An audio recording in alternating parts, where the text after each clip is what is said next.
Hello and welcome back. On our previous video discussion, we tackled the use of Imrad in quantitative research. This time, we are going to discuss Imrad format for qualitative research. So what's the difference? Let's find out later.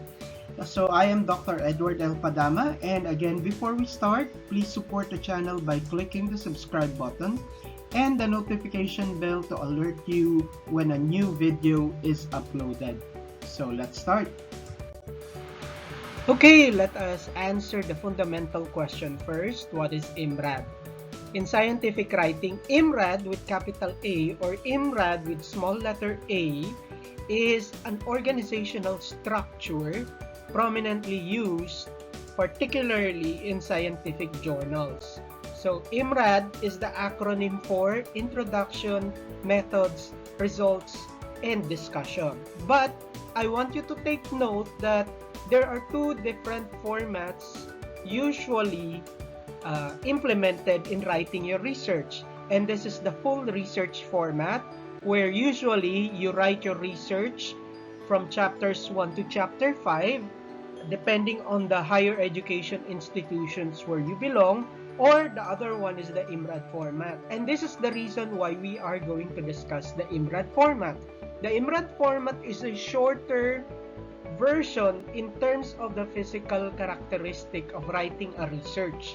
Now, why do we do this in your research? This will be answered during the course of our discussion. So, stay tuned for the next part of our discussion so you will know why we write in Imrad format. Okay, so in a nutshell, Imrad format is used because it is prescribed when a research is to be published in scientific journals. So as graduate students or postgraduate students or even professionals, once you've finished your research and you are required to publish this in an accredited journal or scientific journal or educational journal, you will be required by the organization who handles this journal to publish your accomplished research in Imrad format. Now, let's try to look at what are the contents of these parts, starting with the introduction. Introduction should answer the following: why was the study undertaken? What was the research question, the tested hypothesis, and the purpose of the research? Second, in the part of the methods, this should contain when, where, and how the study was done. What materials were used or who was included in the study groups or respondents. And under the parts of the results, this should contain what answers were discovered during the course of your research, what was realized, what did the study find. And then another is what was the tested hypothesis true, proven, or disproved.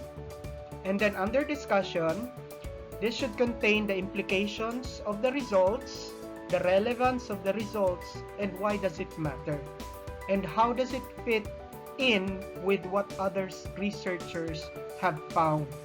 This should answer a particular research gap in your research to prove the value of your research and to justify that your research needed to be done. Okay, after briefly going through the Imrad structure and its contents, this time we are going to dwell on the fundamentals of qualitative research as compared to quantitative research. So by definition, qualitative research involves collecting and analyzing non-numerical data to understand concepts, opinions, or experiences. It can be used to gather in-depth insights into a problem or generate new ideas for research. So the main characteristic of qualitative research is that it is non-numeric. It is non-quantifiable. It does not require the use of statistical formulas, and therefore, by far, it is seen as the opposite of quantitative research. So qualitative research is opposite of quantitative research, which involves collecting and analyzing numerical data for statistical analysis, which qualitative research does not require or use. Qualitative research is commonly used in humanities, social sciences, in subjects such as anthropology, sociology, education, health sciences, history, and so on. And sample questions for qualitative research are the following. How does social media shape body image in teenagers? How do children and adults interpret healthy eating in the Philippines? How is anxiety experienced around the world, especially today in our situation in the midst of this pandemic? How can teachers integrate social issues into science curriculums? Okay, to better understand qualitative research from quantitative research, we have this Venn diagram illustrating the differences of the two. So in terms of approach, qualitative is inductive while quantitative is deductive.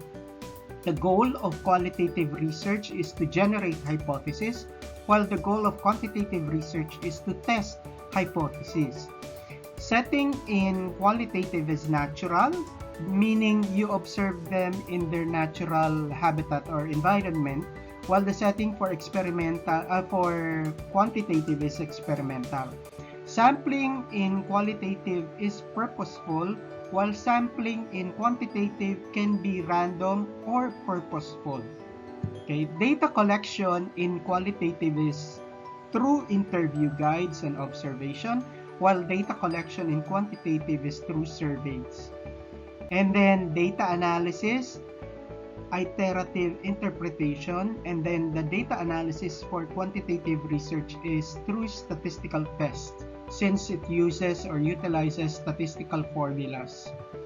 Another table that we can use in order to compare and contrast qualitative and quantitative research are the following. So in terms of concept, qualitative is concerned more with understanding human behavior through the informant's perspective, while quantitative is concerned more with discovering facts about a social phenomenon.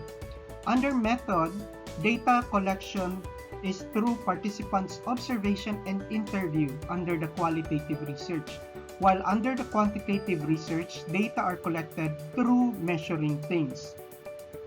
Data are analyzed by teams, while under quantitative, data are analyzed through numerical comparison and statistical inferences. And last but not the least, data are reported in the language of the informant or the researcher or the writer, while in quantitative research, data are reported through statistical analysis. Examples of qualitative research are the following. So you have ethnographies, grounded theories, case studies, and phenomenological studies. Okay, so how do we implement Imrad structure in qualitative research? On the left side is the mechanic in terms of the number of pages and the number of keywords used for your Imrad paper. While on the right side, you will see the required contents for each part of your Imrad paper. So on the first part, regarding the title, only a working title, not a permanent title, as compared to quantitative research, will become part of your paper. So the derivation of the permanent title will be final after the research paper has been concluded. And then in the abstract part of your Imrad paper, a paragraph not less than 150 words and not more than 250 words with a brief discussion on the following. So discuss the general research problem, the purpose and objective, the respondents, the research method and design, the summary of specific findings, the conclusion derived from the findings, the recommendation based from the conclusion and findings.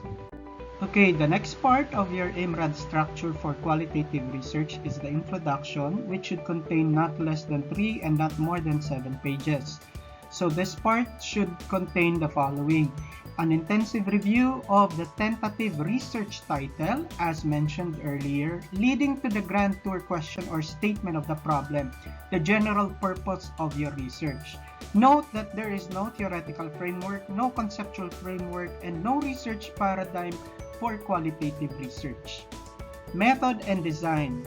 This should not be less than 1 or not more than 2 pages. And the content should have the exact and specific justification of the appropriate use of the research method in relation to the grand tour or SOP statement of the problem, together with the resources or sources of data like the selection of participants, how did you select them, what were the criteria and classification for the selection of the participants, interview and observation guides, data analysis and synthesis procedure, and ethical considerations that you took during the course of your research. And last but not the least, the results for your Imrad structure should not be less than 5 and not more than 10 pages. And under the results, you present the specific findings through inductive method as mentioned earlier, stemming from phenomena as the answer to the grand tour question in themes, using the qualitative research process or procedure.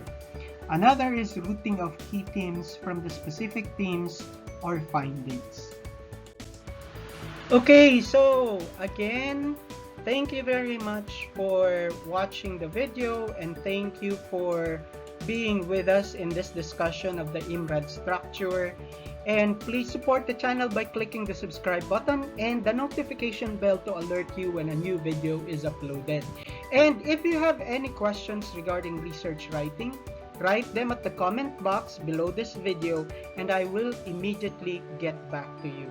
So again, thank you and God bless.